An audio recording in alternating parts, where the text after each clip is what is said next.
ဒီကနန်းအတုပ်ကိုပြန်ရဖို့ရေစီးကြောင်းနဲ့ကြီးတဲ့အသက်ဆုံးခဲ့ရုံမကတထေးဖြစ်သူအတွက်ပါအမျက်3 တန်းရအောင်ရှာပေးခဲ့တယ်လို့ဒီတစ်ချိန်ထွက်နှုံး3 ဆတိုးလာတာကြောင့်အနည်းဆုံးအမျက်1 တန်းထက်ရခဲ့တာပါဒါကြောင့်ကျန်းဟောင်တောင်ကိုဂတိပေးထားတဲ့30 bonus အကြောင်းမေးလိုက်တဲ့အခါမှာတော့ကျန်းဟောင်တောင်ကသူ့ကိုတာမန်ကောလိပ်ကျောင်းသားမှုလူတွေပြောသမျှလွယ်လွယ်နဲ့ယုံနာဟုဆိုကာတနာလို့ရွှေ200ပေးမိဖြစ်ကြောင်းနဲ့ဒူးထောက်ပြီးမင်းကိုယ်တိုင်ကောက်ယူရန်ရက်ဆက်စွာတုံ့ပြန်ခဲ့ပါတယ်ပင်လယ်ရေစီးကြောင်းဒေတာတွေကိုသုံးပြီးအမျက်1 တန်းရှာပေးခဲ့ပါလျက်နဲ့ရွှေ200ဖြစ်လိမ်လည်ဖို့စူးစမ်းနေတာကိုကျန်းချန်ကမကြေမနက်ဖြစ်ရပါတော့တယ်သို့တော်ကျန်းဟောင်တောင်ကမိမိ၏လေမရှိလေကျန်းချန်၏အသိပညာများပင်လယ်ထဲအလဟတဖြစ်သွားမည်ဟုချင်းချောက်ကပတ်စံယူလင်ယူမဟုတ်ပါကလမ်းပြောက်ရလိမ့်မည်ဟုနှင်ထုတ်လိုက်ပါတယ်ထိုအချိန်မှာပင်ယူရန်ကကျန်းချန်ကိုလမ်းခွဲရန်ပြောဆိုလာပြီးကျန်းဟောင်တောင်၏ကလေးကိုကိုဝင်ရှိနေပြီဖြစ်ကြောင်းဖွင့်ပြောလိုက်ပါတယ်ကျန်းဟောင်တောင်ကမြို့လက်ခေါင်မှာတိုက်ခန်းတစ်ခန်းဝယ်ပေးမည်ဟုဂတိပေးထားကြောင်းနဲ့ကျန်းချန်၏တနာစရာကောင်းသောအခြေအနေကိုမြင်ရသည်မှာစိတ်မကောင်းဖြစ်ရကြောင်းပြောဆိုခဲ့တာပါကျန်းဟောင်တောင်ကလည်းယူရန်ကိုဒီတနာစရာကောင်းအတွက်အသက်မဖြုံးရန်နဲ့အိတ်တလုံးဝယ်ပေးမည်ဟုခေါ်ဆောင်သွားခဲ့ရာယူရန်ကကျန်းဟောင်တောင်သည်မိမိအပေါ်အကောင်းဆုံးဖြစ်ကြောင်းတုံ့ပြန်ခဲ့ပါတယ်ထို့နောက်ကျန်းချန်ကမိမိအားပေးရန်ရှိသည့်များကိုအတိုးနှင့်တကွပြန်ဆက်ရမည်ဖြစ်ကြောင်းမမေ့ရန်ဒီပေးလိုက်ပါတယ်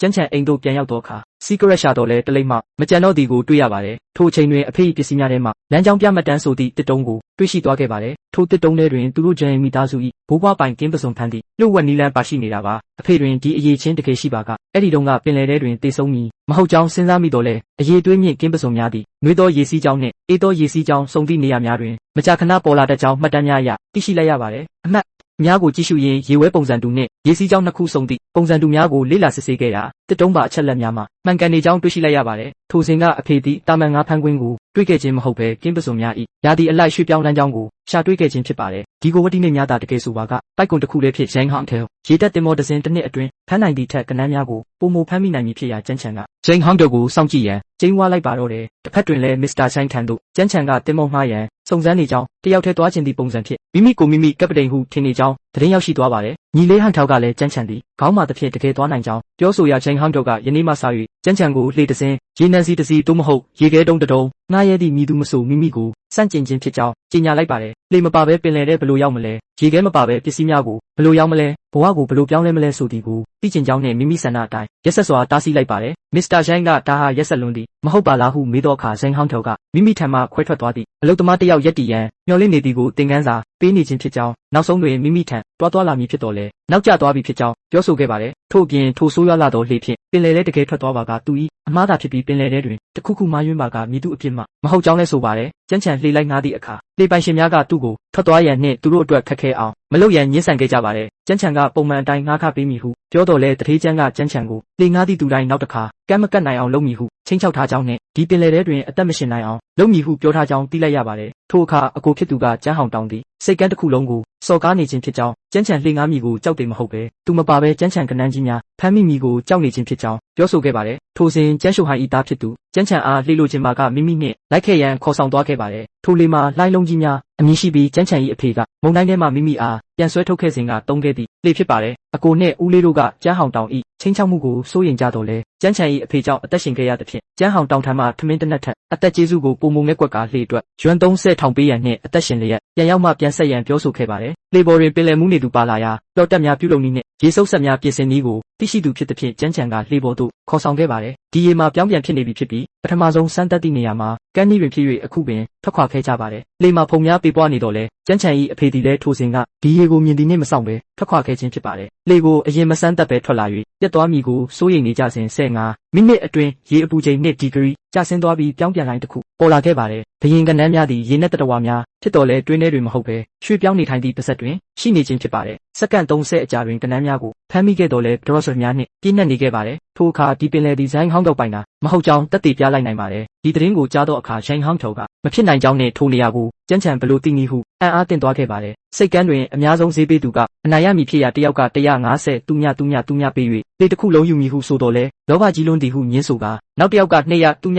ညပေးခဲ့ပါတယ်နောက်ဆုံးတွင်ဒီမနက်ဖမ်းမိသည့်ကနန်းများကို800သူညနှင့်ရောင်းချခဲ့ရပြီးဒါဟာ BG နှင့်အနည်းဆုံးနေရာလဲဖြစ်ပါတယ်ဦးလေးကြီးကယင်းနှိမ့်မြုပ်နှံမှုအကျိုးမြတ်ဖြစ်300သူညယူရန်နှင့်တကယ်ပင်ဘရင်ကနန်းဖမ်းမိခဲ့သည်ဟုချီးကျူးခဲ့ပါတယ်ကျန်းချန်ကလည်းဦးလေးကြီး breaking waves လေကြောင့်အရန်ကောင်းသည့်ဖမ်းမိမှုရခဲ့ခြင်းဖြစ်ပြီးမနက်ဖြန်တွင် Devils Reef ရှိပင်လယ်နက်ထဲ၌ပိုကြီးသော ဘယင်ကနန်းများကိုတွားရောက်ရှာဖွေမည်ဟုပြောဆိုခဲ့ပါတယ်။ဦးလေးကြီးကကြမ်းချန်သည့်အဖေဖြစ်သူထက်ပိုမိုအောင်မြင်ကြောင်းချီးကျူးတော်လဲတင်းနှုတ်သောဇိန်ဟောင်းထော်ကကြမ်းချန်ချမ်းသာလာသည်ကိုတိပါကလွယ်လွယ်နှင့်လွတ်မပေးမီဖြစ်၍တတိထားရန်မှာကြားခဲ့ရာကြမ်းချန်ကမိမိပါလုပ်နေသည်ကိုမိမိတိပါကြောင်းပြန်လည်ပြောကြားခဲ့ပါတယ်။မစ္စတာကျန်းထန်တရင်ရောက်သွားသောအခါကျန်းချန်ကဘယင်ကနန်းများကိုရှေ့ရတူည